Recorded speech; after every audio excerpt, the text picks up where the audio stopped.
It was the south side area called the Sticks. It's a pretty rough side of town, yeah. When I got Adam's case, I was the assistant district attorney in the violent crimes unit. I grew up in what is lovingly nicknamed the war zone here in Albuquerque. There was a lot of gang activity. There was a lot of drugs. We always had food stamps, but it was kind of cool because all the kids in the neighborhood were playing outside all night. As far as my economical situation, it was rough, I guess they say, because I was poor, but I didn't take that as the hard part. The hard part for me was the violence in the household. My mom really got messed up, started using drugs. My mom was selling the food stamps to get things like cigarettes and alcohol. She was a heroin addict, she was a pill junkie. There was a lot of abuse. She used to abuse me.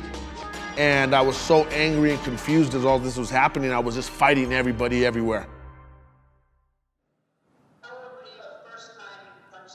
Oh shit, that was happening before I was even can remember. I was punching kids in the playground. In my neighborhood, is basically Hispanics and blacks. You got a few white kids. I'm mixed, so I got in a lot of fights over that. If anybody ever talk shit, I'll punch them on the spot. In the South Valley specifically, you grew up thinking I have to prove myself. I have to fight to take what I want, to get what I need. And if someone tries to take from me and mine, I have to defend that vigorously, and a lot of times through violence.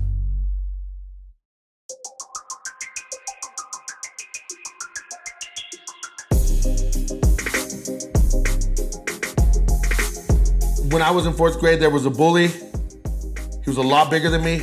And he got the better end of me, and I ended up taking off and leaving and walking home. And my mom, I figured she would console me or whatever, but she said, "You little mother, he kicked your ass and you ran?"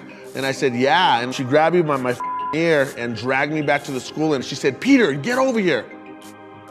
She threw us together and we fought like two little pit bulls, and I actually ended up kicking his ass. It made me realize bullies ain't shit. If a bully wants to step up and a bully wants to get it, he's gonna get it just like anyone else. My whole life, I never ever backed down from a fight again. I mentioned it to my mom's sister, and she said, "Well, let's get you in some kind of self-defense." My aunt put me in karate. I did have one positive role model. She promoted the right things in me. The community in Albuquerque used martial arts type stuff as almost like an outreach to get kids off the street. It was funny because once I knew karate and other people didn't know karate, I'd like drop the stance on them. And it kind of threw people off. I was really into Jean-Claude Van Damme. I even had the little Van Damme haircut.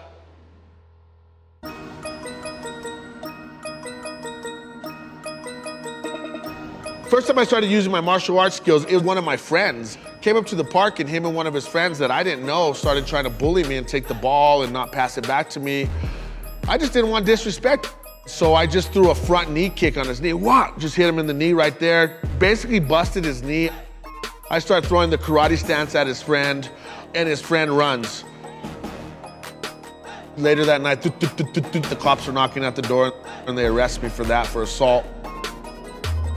It was the first time I went to jail. I was only 11 years old. I wouldn't say I was scared, but I would say it was different for me. It was cold. I was just on a little bed, just made out of concrete. And it was rough, just thinking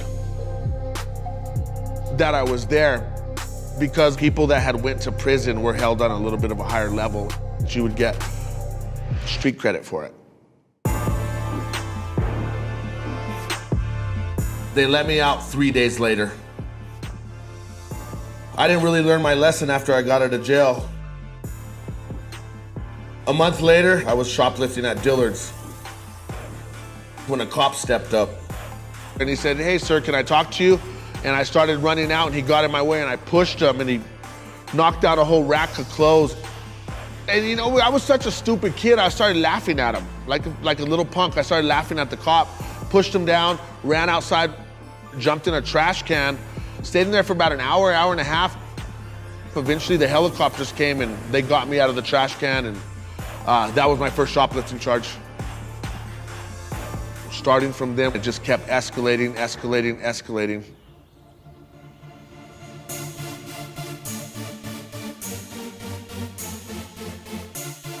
I moved in with my aunt when I was 13. It was too much for my mom to take care of me and work on her own issues. You know, at the time I was mad at my mom for doing it. I felt like she abandoned me. Yeah, I was doing good for a little while after I was with my aunt. I wasn't getting in any trouble for a little while. I calmed down. It seems like sports really took over my life, and I was still doing karate. I made varsity in football and wrestling my freshman year. So at that point, I started hanging out with all the older kids. My friend Simon, he's older than me, about 3 years older. I don't know, I consider myself his brothers. Friend isn't good enough.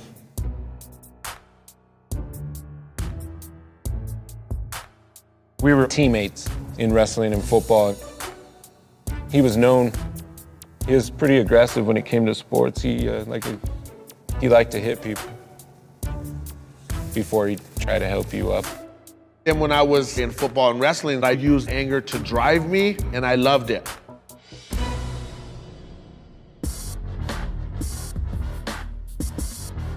My aunt was busy with law school when I moved in with her. I was bored. Eventually, I started looking for trouble. I got to know the older kids and go to the older parties. And then I started drinking. I started building this crazy reputation as the guy who will just snap. I beat up a lot of people over music.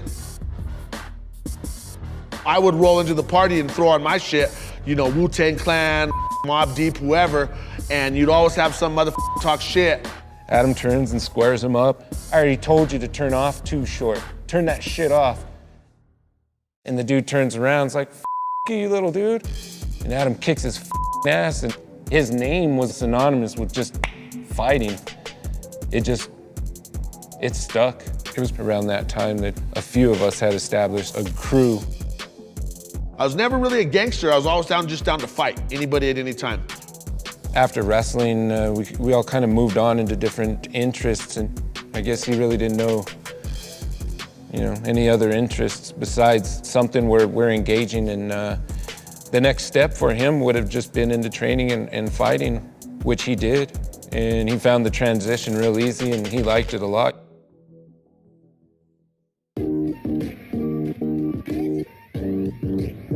I was always concerned with trying to be the toughest guy in my school. I was losing control.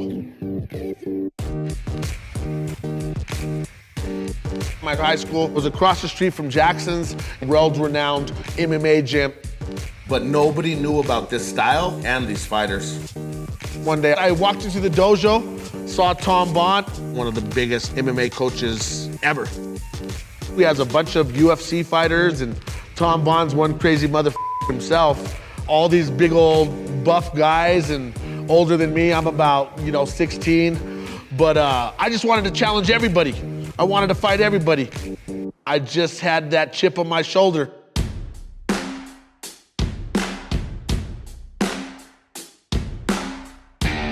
I was in my 30s when Adam came into the gym.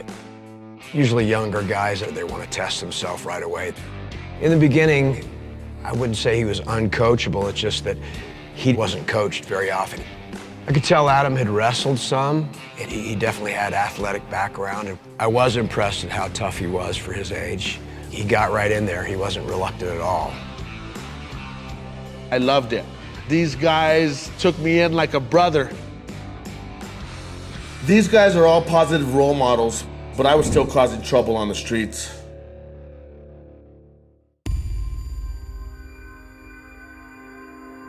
I started drifting with even harder characters, doing drugs. And then I started stealing again. But I wasn't just shoplifting, we decided to start doing runners. There was like 4 of us who would canvass the stores. We'd have our routes all ready to go and just run in the stores and grab clothes and pretty much tell them, F you, what are you gonna do? Shit, when we were jacking back in the day, man, on any given day, you could bring home $5,000, whatever you could fill up the trunk, going to the different malls. We were selling them to people on the street, like drug dealers, because anybody who has money out on the streets is gonna buy clothes for half price.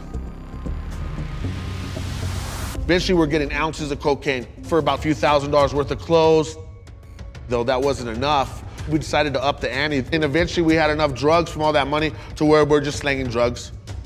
I was ready to make that money. There's a warrant for your arrest. You better come get us now. Make it the easy way. Adrenaline kicks in. We just take off running. Cops are getting closer. Helicopter up front. And the ambulance pulls in. The cops surround us.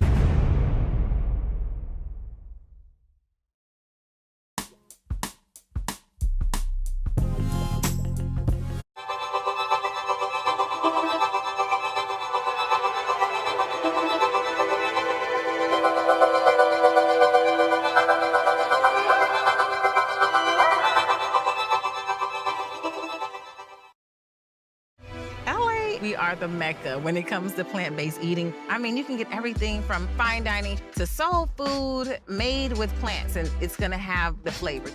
When you have got a little bit more life force in the food, it makes a difference.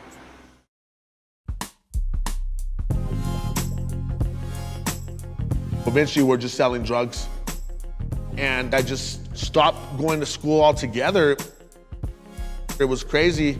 I was ranked in the state, top 3 in wrestling. I was in enriched and gifted classes, and I just threw it all away, doing drugs, selling drugs. My mom and my aunt weren't happy, but I was so bad that they were at least happy that I was alive and not in jail. We got a house, and there's like 4 of us, 5 of us staying there. In Adam's situation, if you have a few close friends from the neighborhood, you don't consider yourself a gang. It is almost like a brotherhood. You have their back, just like they have yours. We would wake up every single morning and say, what the are we gonna do to make some money? It was like a little organization to make money. Ecstasy was pretty big at this time, easy to get a hold of. Somebody would roll through, we'd grab a handful of pills, see if we can load the pockets up to sell something or have a good time. I'm making 5, 6, 7, 8 G's a week. It was never enough. The more we got, the more we spent. Even though I sold drugs, I was still fighting. I always wanted to outtrain my opponents on the streets.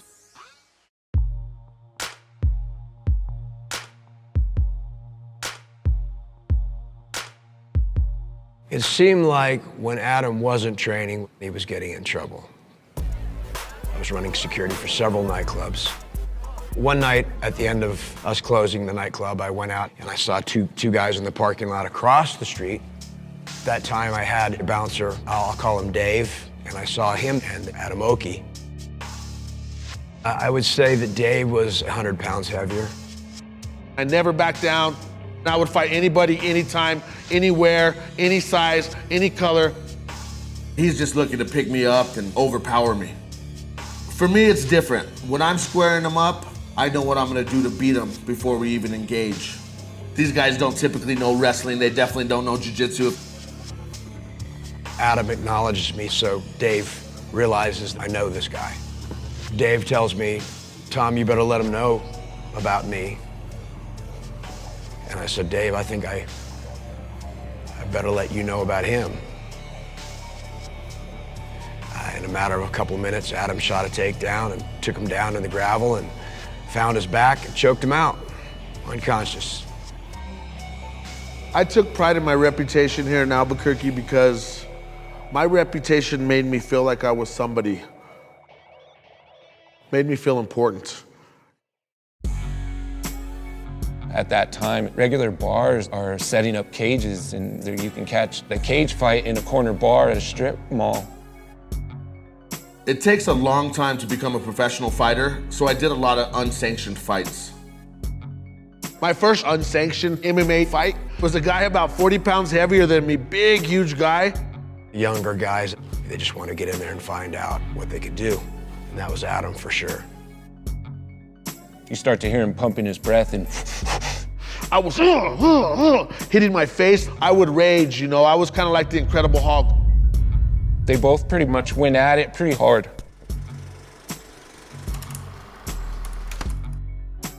The second round is when they started both show a little bit of signs of fatigue and tired, and Adam just wore him down. It was crazy because he was way huger than me. Fortunately, I kind of gassed him out, which isn't allowed anymore. At that point, there was hardly any rules, which was pretty amazing, pretty fun. I wasn't making any real money. Shit, sometimes I did it for free. I love being able to fight and show people what I got. I was becoming more popular. I was VIP everywhere I went. I had coke in my face, women in my face. I mean, that was all just for having a reputation for fighting. When you're the local celebrity and you walk in, and, Oakey, Oakey. This is like the movies. The scene, the girls, it was just pretty cool. Even though I had all the girls and all the money, it never fulfilled me. I was always thinking, how can we get more and more and more? So we started robbing drug dealers. Whenever we said, yo, homie, I got a jack move. And it was basically going to go set up some fool. Say I was setting up a robbery and this guy over here has the dope and I have the money, and then right when we were about to exchange the dope and the money, somebody will kick in the door, and the people who robbed us, my friends, I'll tell them to hit me. And then I would act all tripped out like we didn't know what was happening. After that, we would just split it amongst the crew. And every time we commit a robbery, we try to dip out for a little while and stay underground.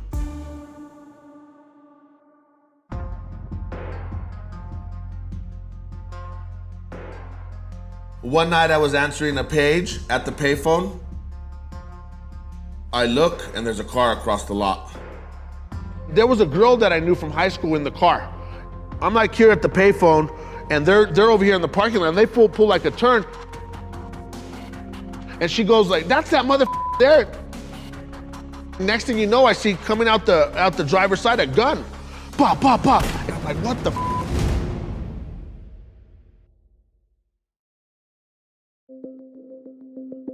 One night I was at the payphone around the corner.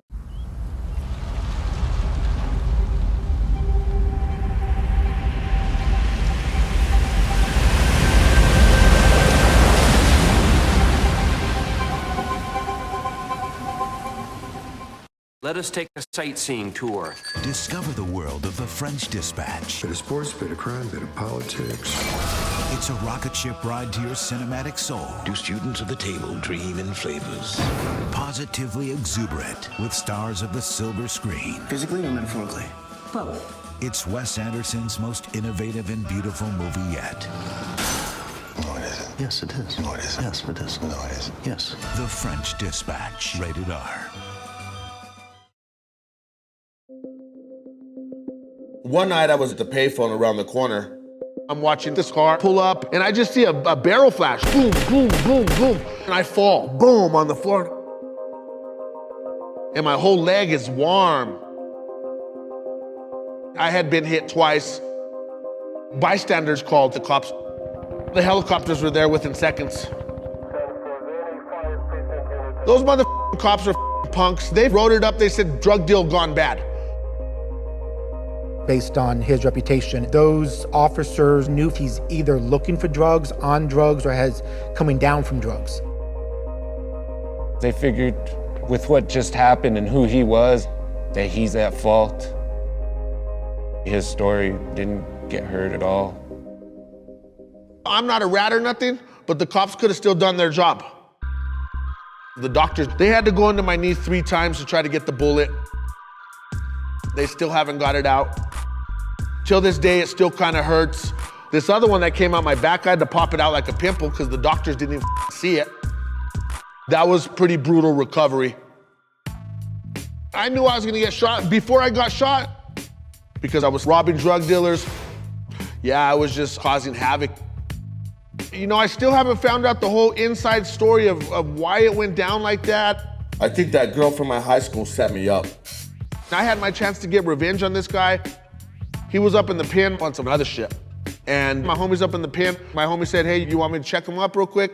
And you know, by that time I had said, nah, it's cool, man, just let it go, because I chalked it up to karma.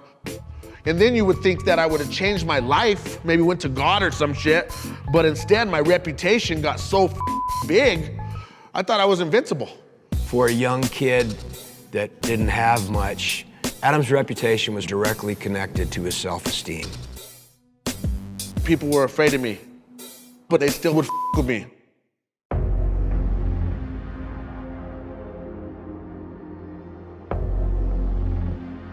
One night, we got a call, ring, ring. It's actually Simon's girlfriend.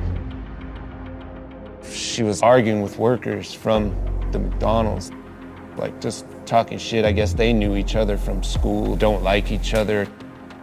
She was gonna fight this girl. And we're like, all right, cool. We rolled up a couple blunts and hopped in the car. Went and met him at the park, thinking we were just to see two girls fight. Pull into this parking lot and everything just kind of starts. The girl fighting Simon's girlfriend pulls out a strap. Boom, boom, boom, boom, boom. I come running up. She just points the gun right in my face and just shoots me. I was running, I kind of just turned and it just...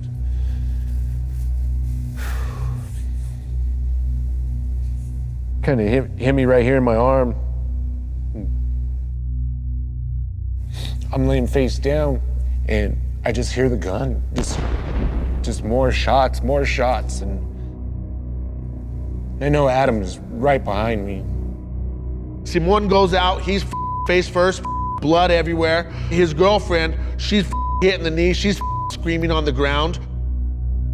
So I was like 10 feet away, like how we are right here, and I had two choices, run and maybe get shot in the back, or run towards her and maybe get shot in the chest.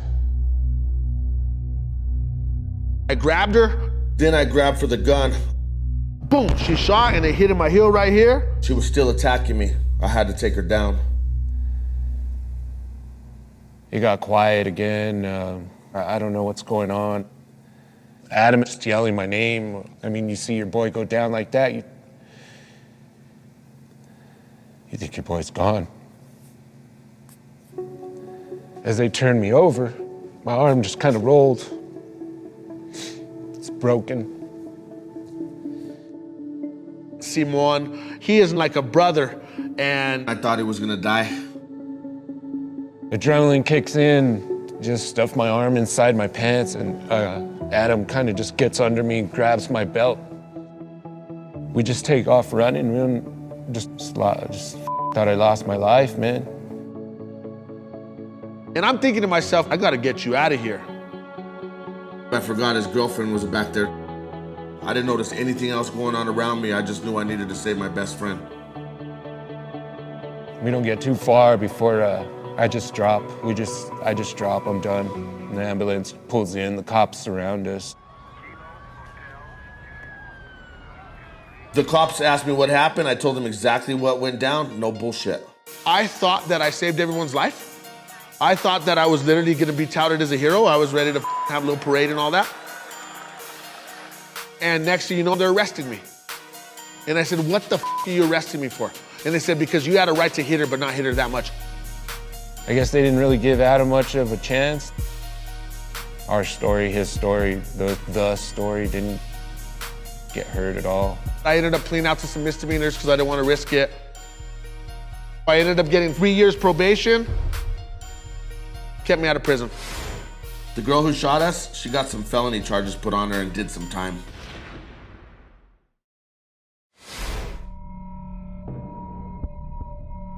A couple months later, I was at my homies. We had a couple pounds on the table. We were smoking heavy. Someone was knocking on the door. I called out, come in, without checking the peephole. And the cops come in. They find weed and they arrest me.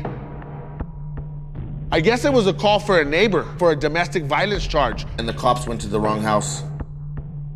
Ladies and gentlemen, never say come in, because if it's a cop and you have something on the table, they're gonna f you. Everybody around here knows who Diego Sanchez is. He was one of the best fighters in the world. Me and Diego Sanchez ended up fighting in the streets over it. He started talking shit, so I said, let's get it, homie.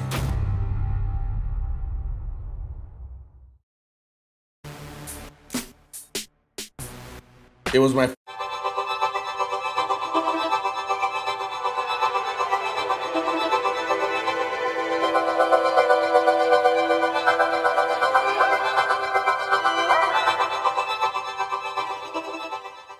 Let us take a sightseeing tour. Discover the world of the French Dispatch. Bit of sports, bit of crime, bit of politics. It's a rocket ship ride to your cinematic soul. Do students of the table dream in flavors? Positively exuberant with stars of the silver screen. Physically or metaphorically? Both. It's Wes Anderson's most innovative and beautiful movie yet. No, it isn't. Yes, it is. No, it isn't. Yes, it is. No, it isn't. Yes. The French Dispatch. Rated R. It was my first time going to jail as an adult. Back in the 90s, we used to be able to wear our shoes in jail. I had on the brand new Agassiz, and I remember when you'd walk into the jail, they'd go like this, the whole pod, 70, 80 guys. Shoes, shoes, shoes. They're shaking the bars, and it was like this deafening sound. And so I went into the pod. Next thing you know, my door cracks, and one guy pops on in, and he says, give me your shoes, homie. Tried to bulldog me. The bulldog is a bully, and those are the guys I hated my whole life in the first place. So I was gonna be damned if a bully came up and me. I don't give a I'll die. Took off on him and mounted him and pounded his face in. Told him he better not snitch. The whole pod's like, oh, you got up. And they're like, that dude knows some kind of karate. He's a martial arts guy. And I got red suited. When you go in jail, if you get to red suited and shit, you're like, well, don't with you. A couple months later, they finally let me out. And I put myself back in the game doing drugs, selling drugs. I never had a real job before. Hustling was the only way I knew how to make money. I had a friend. He was the one always making the biggest moves when it came to the drugs. He would get boats of ecstasy for me and Simon.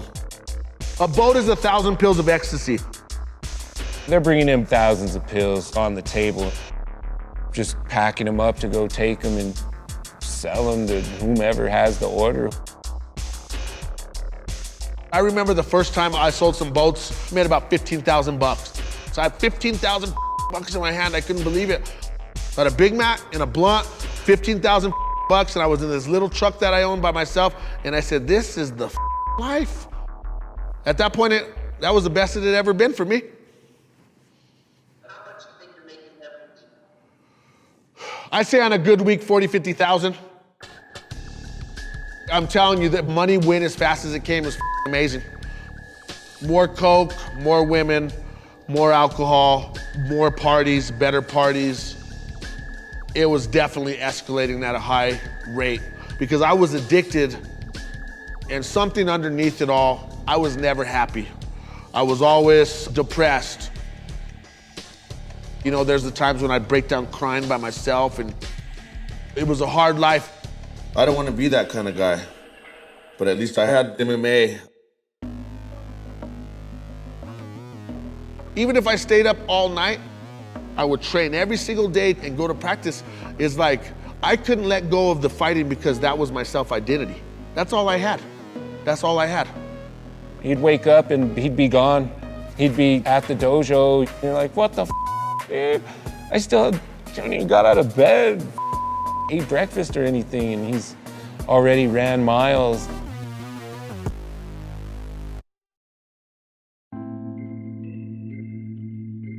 Friday night usually is like big parties. Everybody's waiting to go to the fight. I was a idiot. I was drinking and doing coke and ecstasy before the fights. Sometimes I would even stay up the whole night. I would sleep in the locker room right before the fight, and they would literally have to wake me up. Hey, Oak, you're fighting, you're next. And Adam Oakey, and I'd run out there, wiping my eyes and get it right there. I actually was asked to leave Jackson's because I was committing too many crimes. I was selling drugs, robbing drug dealers. I was beating too many people up. I guess it was giving the school a bad name. There's some things I'd heard about that were criminal, and people talk. Albuquerque's not a small town, but it is kind of a small town. Oh, I felt betrayed at the time. It kind of started a beef between me and the school for a while. Like, I had my crew on the streets, and like, there were Jackson's fighters.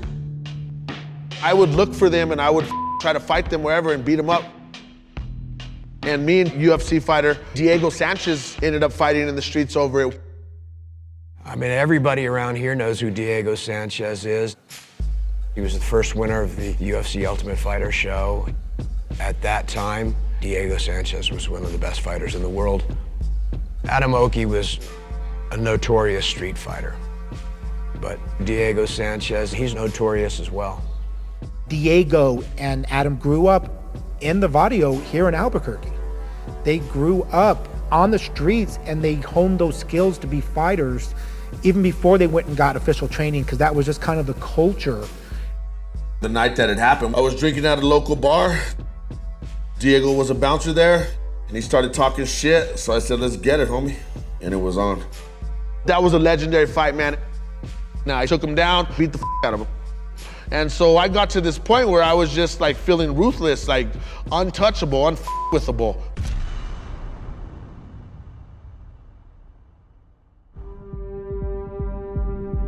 Somebody owed me some money for some chronic. They hadn't paid me when they're supposed to. A couple weeks later, I woke up in the morning and I was like, you know what? I don't think they have guns. I don't want to kill anybody. I don't want to hurt anybody. I got my pit bull, who was a mean motherfucker.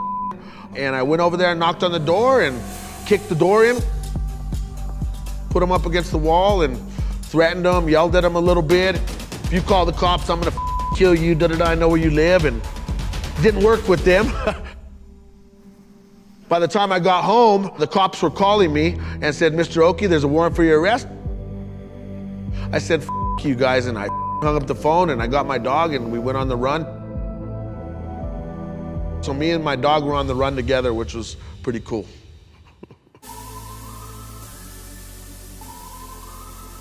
I didn't really have a plan because I knew I was gonna have to face it someday, but I planned to have fun. I stayed with one of my boys and we like turned it into a party house.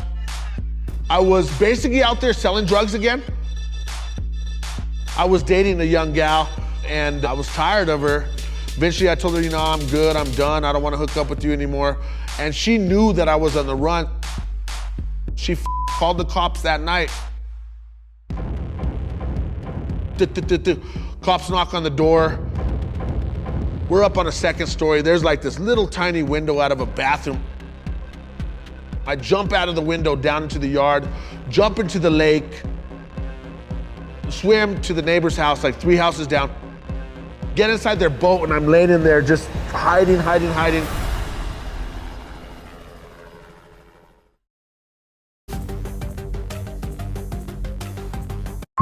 the bottom of this part of the lake, there's a perfectly preserved house. Let's go. Everything stayed exactly how it was. What is that? The Deep House, now on digital. Let us take a sightseeing tour. The French Dispatch is a rocket ship ride to your cinematic soul. Physically or metaphorically? Both. It's Wes Anderson's most innovative and beautiful movie yet. No, it isn't. Yes, it is. No, it isn't. Yes. The French Dispatch, rated R.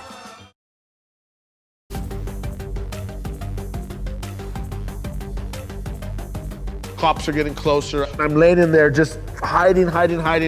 Helicopter up front. I can see flashlights in yard. They finally come in on me. They arrested me and threw me in jail. A couple months later, I get extradited back to Albuquerque and I'm in the high felony pod. And I'm looking outside my cell. You go in there, no matter how hard you are, there's motherfuckers harder than you. And you know, I'm just realizing this life that I'm getting into, it's getting worse and worse. And I'm watching heroin get shot up. The homies are tattered up, gang shit everywhere. And I'm thinking to myself, could I be like that? And I'm like, yeah, I could be like that if I wanted to. It's just a choice. I spent another couple months, finally got to see the judge and they granted me bail. I was out on the streets, but this time it was different for me.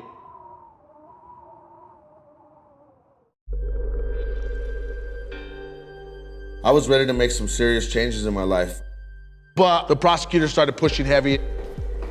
My understanding of Adam's case was that he was pressuring this drug dealer to collect the drug debt.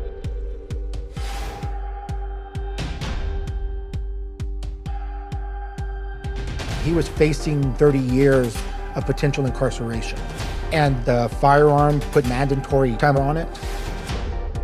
The guy who owed me for the chronic told the cops I had a gun. I didn't have a gun, so I was ready to take it to the box if I was gonna do mandatory time.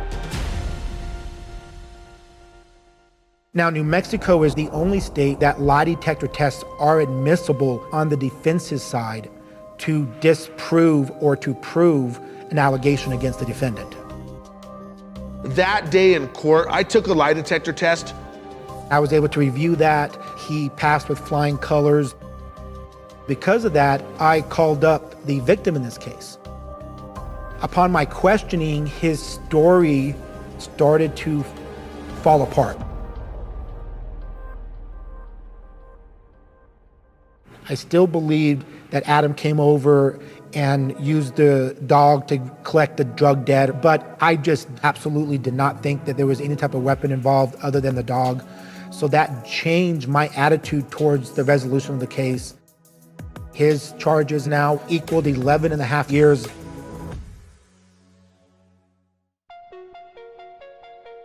As a prosecutor, I was a big believer in it. If you fix the problem, you fix the criminal activity. Most people who commit crimes don't commit crimes because they're evil. 95% of the time, the activity they were involved in had an underlying cause. I knew he did have a juvenile record, and it showed some of those trials as a juvenile were felonies.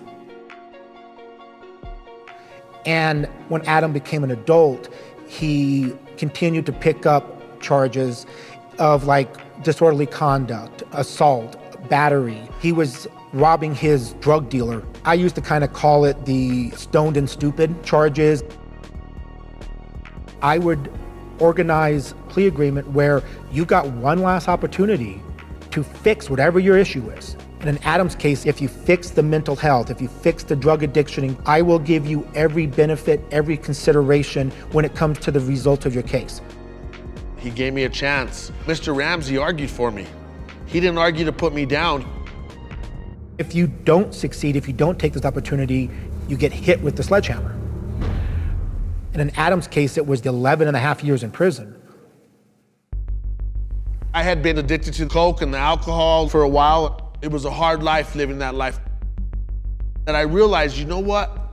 I don't want to be like this anymore. I was gonna go to California to a sober house for a year voluntarily. If Adam failed to do his part, if he left the treatment facility, if he didn't complete it, if he violated probation, and especially if he picked up new charges, the agreement was he would serve those 11 and a half years. There was no ifs, there was no ands, there was no arguments. This is your last chance to stay out of prison.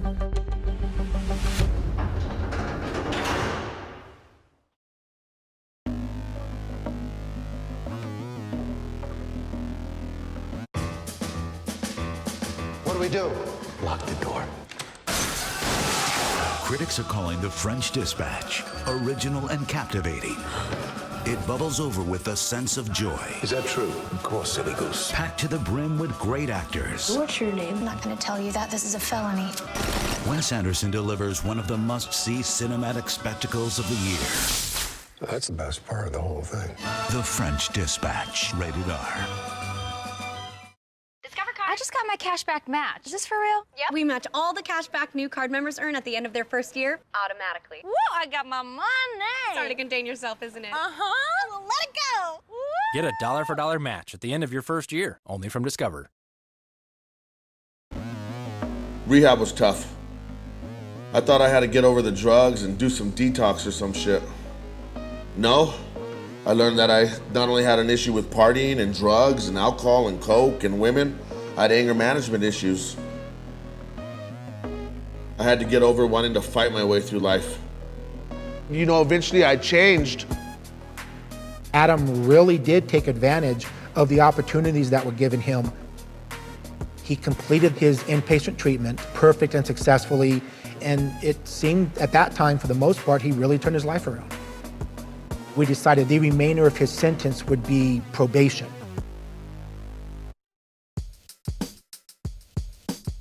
After I got into rehab, I wanted to refocus on becoming a professional fighter.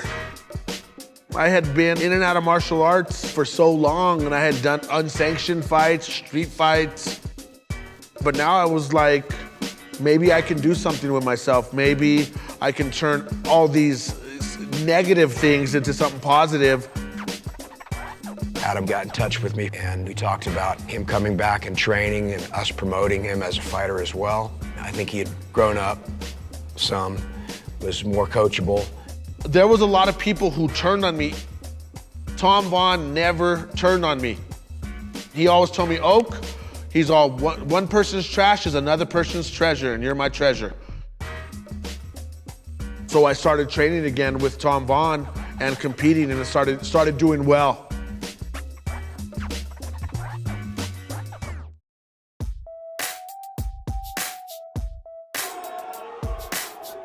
Adam was a pretty big name now in the UFC. So, of course, you gather up everybody you can and go root on the homeboy. I believe that mixed martial arts helped Adam realize that he could set his sights on something and achieve it. As a fighter, I was known as Albuquerque's most hated. I deserve that title. I am the most hated. Adam was quite notorious. His reputation preceded him, his name was well known, and I think he was feared. But as much as Adam was hated, he was loved. He was an icon.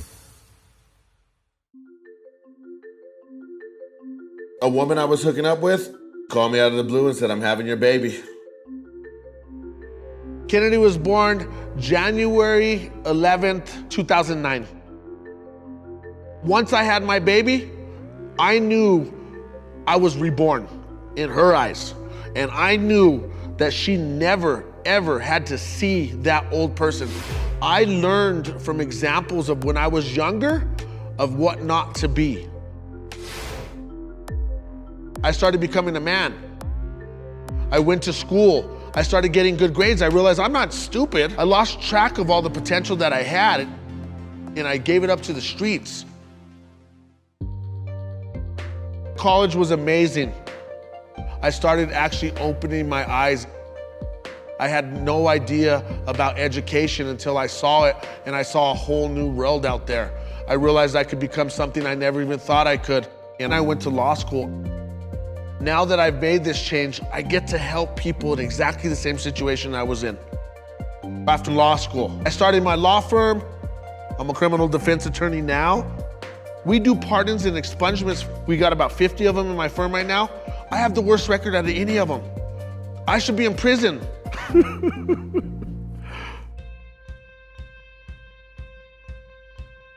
Out of the blue, I get an email. Adam was filling me in. I always knew that I wanted to let Mr. Ramsey know how thankful I was. My biggest hopes, I would hope the defendant would just get a good job, be a productive member of the community. I never envisioned that despite their history and their past, that they get accepted to law school. Then they pass the bar and get admitted to the bar. Only 1 out of 100 actually make something of themselves and don't violate or come back. Adam was my 1 in 100. I'm running my law firm. I'm running a couple other business. I'm running my podcast. I'm engaged to be married. I am officially retired. For professional MMA, I have a 12, a 10, 9, 7, and 6-year-old. Started popping them out. It's been an amazing journey. Life is really good right now. 2 or 3 apple take 1 mark. I heard Adam is an attorney. I was very impressed and actually a little bit shocked. I didn't realize that people could be felons and become attorneys. You meet Adam as your lawyer. Adam Oakey today is going to be your